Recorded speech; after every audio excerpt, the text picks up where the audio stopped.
Hey guys, I'm back with chapter 18. The contestants raced down the stairs to the rotunda reading room. Kyle saw Haley Daly dash down another set of steps into the basement, to what the floor plan called the stacks. Miguel and Andrew, the two library experts, grabbed separate tables and started working through the touchscreen computers. Bridget Wage did the same thing. Charles Chiltington strolled out the arched doorway and into the foyer with the fountain. Yasmin Smith Snyder was running around the circular room with her floor plan in front of her face, like someone frantically checking their text messages while racing down a crowded sidewalk. Sierra Russell found a comfy chair and sat down to finish her book. The girl definitely wasn't into the whole spirit of the game. "So, Kyle," said Akemi, "you want to form an alliance?" "What do you mean?" "It's what people do on reality shows like Survivor. We help each other until, everyone else is eliminated. And then we stab each other in the back." I don't remember hearing anything about eliminations." "Oh, right. But hey, there was nothing in the rules that said we couldn't share the top prize. I just want to win." "Cool. So we're a team?" "Sure." "Great," said Akemi. "I nominate you to be our captain. All in favor, raise their hands." Kyle and Akemi both raised their hands. "It's unanimous," said Akemi. "Okay, let's go ask that antique librarian a question." "What?" "We both get to ask one question, right?" "Right." "Okay, here's mine. Hey, lady, how do we get out of here?" "And you think she'll tell you?" "No, not really. So what's your plan?" "Well, I was thinking."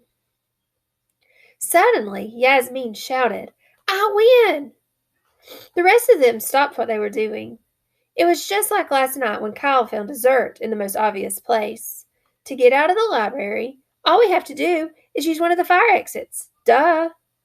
She headed towards a hallway between the Book Nook Cafe and Community Meeting Room A. Kyle stood up. Yasmin, I think you might have missed some of what..." Charles Chiltington dashed into the room and shouted, "You're not going to win, Yasmin, not unless you beat me to that fire exit." He bolted towards the corridor. Yasmin bolted towards it too. "You guys?" said Kyle.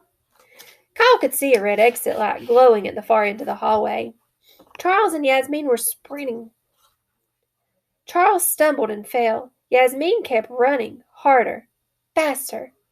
She slammed into the exit bar on the metal door. Alarms sounded. Flashing red lights swirled. Somewhere a tiger roared. Mr. Lemoncello's voice rang out over the overhead speakers. "Sorry, Yasmin, that's where your sidewalk ends. You broke the rules. You are out of the game. Your library card will be placed in the discard bowl, and you will be going home." As the fire exit door slowly swung shut, and Yasmin disappeared into the bright sunshine outside the library, Kyle checked out Charles Chiltington, who would have been sent home if he hadn't stumbled and reached the exit first. The guy was smirking. That's when it hit Kyle. Chiltington had faked Yasmin out. He knew she couldn't win by going out a fire exit, but he ran down the hall to fool her into thinking that she was doing the right thing.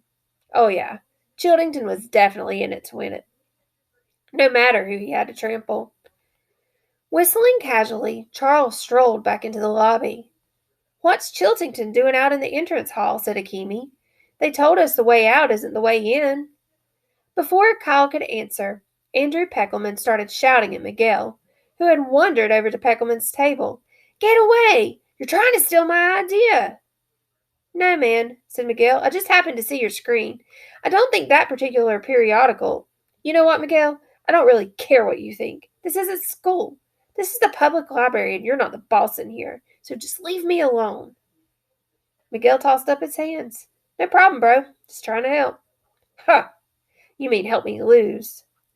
Andrew stormed up the closest spiral staircase to the second floor and the Dewey Decimal rooms. Miguel, looking sort of sad, headed up a separate spiral staircase. Bridget Wage trailed after them. "Want to follow those guys like Bridget did?" whispered Akemi. "I'll take Peckelman. You take Miguel." No thanks, said Kyle, looking up at the domed ceiling. I'm much more interested in the windows up there. 3 stories above the rotunda floor, just below the Wonder Dome, there was a series of 10 arched windows, set between the recessed statue nooks. The windows acted like skylights at the base of the dome, allowing sunshine to flood into the room below. You think those windows open? Asked Akemi. Maybe, maybe not. But I've never let a closed or locked window stand between me and winning a game. Just ask my dad. What? Never mind. Come on. Kyle trotted over to the cushy chair where Sierra Russell was peacefully reading her book. Um, excuse me. I hate to interrupt. Sierra raised her head. She had a very dreamy look in her eyes. I need a book. Really? Said Sierra. What kind? Like the one you found. Up there. He gestured towards the curving bookcases, climbing up the back half of the rotunda. Fiction, said Sierra. Right. Love me some fiction, said Kyle. Well, what sort of story do you like? Something way up high, said Kyle. The higher, the better. Really? Yep. Well, that's an interesting way to put together a reading list. Based on bookcase elevation? I'd like something on the top shelf. Maybe right under the hologram statue of that guy hanging out with the cat in the hat. That's Dr. Seuss, said Sierra. He wrote Cat in the Hat. Sweet, said Kyle. But I just like how close he is to that window.